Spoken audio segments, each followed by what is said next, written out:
You know, in Formula One, things are always changing. Drivers move, cars get redesigned, it's the name of the game. But some people, they feel like they're just part of the furniture, permanent.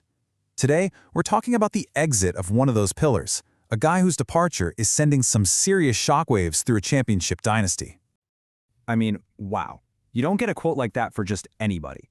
Those are the words of Red Bull's own CEO, Oliver Mintzlaff, and they really tell you everything you need to know about how big this is.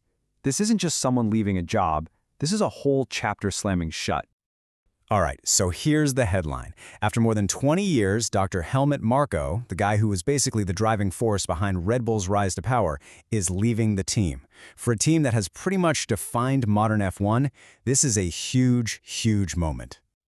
But to really get why this is such a big deal, you have to understand who Helmut Marko actually was for this team. He wasn't the guy on the pit wall calling strategy, and he wasn't designing the car. His role, well, it was something else entirely, almost mythical in the world of F1. So on paper, his title was Motorsport Advisor and head of the Red Bull Junior program. But really, his mission was brutally simple and unbelievably hard. Find the fastest young drivers on the planet and turn them into Formula One world champions for Red Bull. That's it.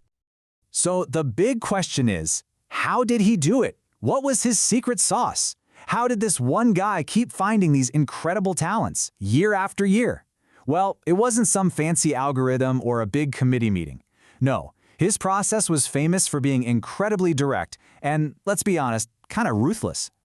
People called it the Marko method, and it was famous for being, well, brutally simple. Step 1, find a kid with raw, undeniable speed in the junior categories. Step 2, bring them in for an intense face-to-face chat. And step 3, make the call, right there, on the spot, yes or no, all based on his gut. And believe me, the stakes were sky high. The best example, the one everyone talks about, is Max Verstappen. Marko was the one who went to Red Bull's founder, Dietrich Mateschitz, and said, "We have to sign this kid now." He snatched him right from under the nose of Mercedes, and that one decision, that single gut call, completely changed the last decade of Formula One. Okay, so the method was legendary, but did it actually work? Well, let's just say the numbers are mind-blowing. When you look at what he achieved, it paints a picture of success that's just completely unparalleled. First off, let's talk about how long he was at this. We're not talking about a couple of good years. We're talking more than 2 decades. For 20 years, he was the guy shaping Red Bull's entire approach to finding and building talent. That kind of sustained influence is just unheard of. And then there's the number that matters most in the sport, 8. The drivers he discovered, the ones he gave a shot to, have gone on to win 8 world championships. Just let that sink in.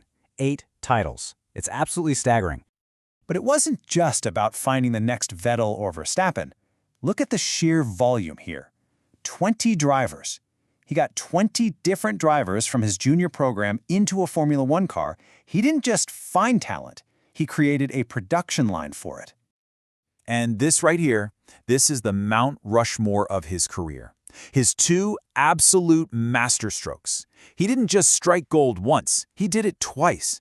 He found Sebastian Vettel, who brought home 4 championships, and then he did it all over again with Max Verstappen, who's got 4 of his own. It's a record that's almost hard to believe. And don't think for a second this is all in the past. His fingerprints are all over the current grid. If you look ahead to the 2025 season, 7 drivers, that's more than a third of the entire field, are graduates of the Helmut Marko School of Speed. His legacy is still racing every single Sunday. So when a guy like that leaves, it's going to leave a massive hole, right?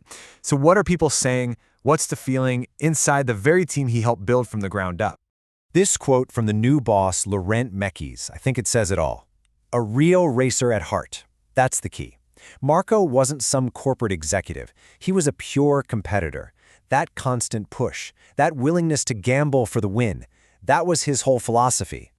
And the CEO, Oliver Mintzlaff, he really laid it out. He talks about Marko's incomparable instinct for talent, his huge role in big strategic decisions, and the fact that this isn't just a Red Bull story, it's an F1 story. The respect from the very top is just pouring out. It's crystal clear.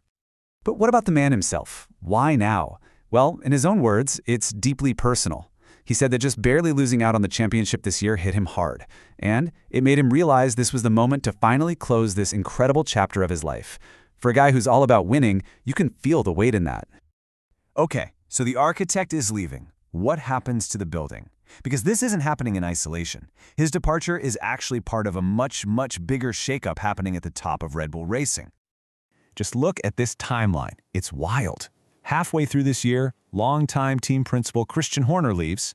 Now, at the end of the year, Helmut Marko is gone too. In just 6 months, the two guys who were the foundation of Red Bull's F1 project for decades are both out. 2026 is, without a doubt, a brand new era. And this table just lays it all out, doesn't it? The old guard, Macic, Horner, Marko, they're all gone. The new guard, Mintzlaff, Mekis, they're stepping in. But then you get to that last row for Marko's role, and you see that giant blinking question mark. Who on earth can fill those shoes? And that all leads us to the one massive question hanging over the whole team. Red Bull has the money, they have the factory, they have the world champion driver. But with the original visionaries, the architects of it all, now gone, can a dynasty actually be bigger than the people who built it? I guess we're about to find out.